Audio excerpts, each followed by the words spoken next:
Well, you had mentioned that the police, yes, they need information to work and they are doing a lot. But as we speak, you have people who are saying, wait a minute, I'm not sure I can come forward with any information to the police because I fear for my safety. So the question of trust is still central to their working and working well and tackling the insecurity challenge we've got.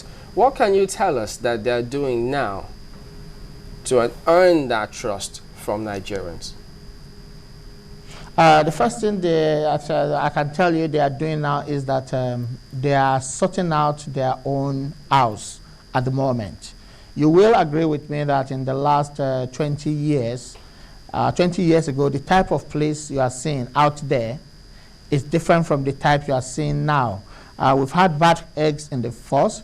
We have a lot of other social problems that are coming up which are peculiar to security agent environment. That needs to be dealt with first before they can reach out to the people. If there are officers among the 381, if we have 50,000 or 40,000 officers that are not ready to be reformed, I can see a lot of cleaning out in the force now. I can see people with education, with talent coming into the force. I can see a lot of changes. We have an IG that is closely monitoring the activities of his men. He wants to make sure that everything is okay. We have a minister that is working with the federal government to ensure that enough money comes for the police to be able to deal with it, because to deal with terrorism, it costs a lot of money. So while they are doing that, should we, the general public, fold our hands and wait and continue to criticize? It doesn't work that way. As a true Nigerian, I will not do it that way. And if you have information that can help towards the safety of the general public, including yourself, why withhold it and not give it to the police when you know that somebody is going to be killed or somebody is going to be harmed or hurt as a result of that's a research question the police need to ask, and analyst yourself, maybe when you sit to the authority, you should find out why wouldn't people report such matters to us so that they will identify what the problem is and move towards sorting it out. You can say this because you are aware, but how many people out there are aware of this internal cleansing? And isn't it going to go the way of the others? When the IGP goes, all the plans go with him. Chamberlain, let me say this to you. Currently, if you go to any police station out there today, you realize that the counter is full up.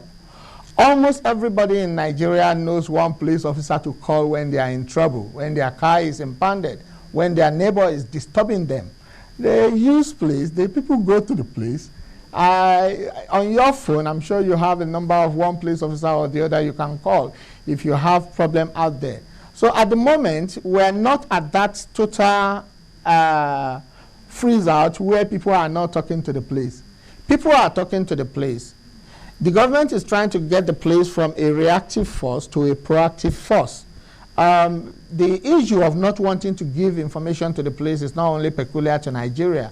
In the United States, in the United Kingdom, there are campaigns going on every day in schools, in churches, encouraging people to give information to the police. What I'm saying to you now is that very soon, very, very soon, that kind of project is going to kick off. Everybody has a role to play. The TV media houses has a role to play. The tabloid has a role to play. Student has a role to play. The community at large has a role to play. So until we begin to play this role, that is the only time we can meet the police in the middle. If Nigerian police becomes 150% perfect police force today, are you as a Nigeria ready to do what it takes to meet the new police force you are going to have? We all have our own fault. Don't forget, it is the public. It is a member of the public where we have criminals. The police is being reformed at the moment. Are we being reformed in Nigeria? Should we do something about reforming and doing something about our own mindset in the way we relate to security agents? Great they are there questions, to protect but again, us. just allow me, Barton, here. Love the questions, but again, one other question we should be asking is a question for the government and other agencies. Now, we're talking about the police, we're talking about the SSS. What about other agencies like the Immigration and Customs? Just over the weekend, the minister, not any other Nigerian, Interior Minister Abamoro, visited some of the borders, some Idiroko borders, and in his words, he says Nigeria has no border here, because the place is as open as you can imagine. So when we talk about some of these people moving from maybe Yemen, Sudan, Mali, they have free entry into the country. Has anyone been bothered about our borders lately? I will want to disagree with him on his outburst on that, and I will want to say he's not being patriotic enough to come up with that. Really? As a minister, you should be proactive and patriotic in the way you talk on screen about your country. There are decadences in the United Kingdom and in the United States as well, but they don't go about the TV to spread their dirty undies outside there for people to see. They come back. He shouldn't, I don't think he should have said that on screen. I think as a Minister of Interior, he should come back to his desk and come back. You see, when you are in a fix, it's either you ask yourself, how did I get here, or how do I get out of here? If you ask yourself, how do I get here, you are not being proactive. Are you saying? But if you ask yourself, how do I get out of here, then that is when the solution, the hypothesis will be raised for a solution to come. Mr. Malariwa, are you saying that the minister, sorry to cut you here, but are you saying, can you hear me? Let me land on this. Let me land on this. No, just before you go, because this question is very related to your answer. Before you go on, are you saying that the minister shouldn't have acknowledged what he saw? I mean, it's no news that Nigeria's borders are porous.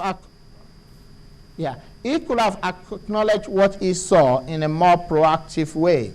I've been to Idiroko border myself. I've gone to do almost 3 nights, day and night studies of what is going on there. And I've been to other borders as well, in order for us to be able to come up with a solution.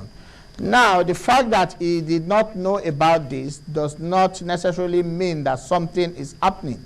Well, Nigeria has gone to that stage now where we don't wait for government or ministers in order to get a solution to a problem. That problem he went to talk about and acknowledge, as you put it on TV, does not, is a problem that is being looked into. It's a problem that is going to solve. By who? He's the but minister from where we are to the Interior. point where it's going to be solved is going to take time. That is the reality.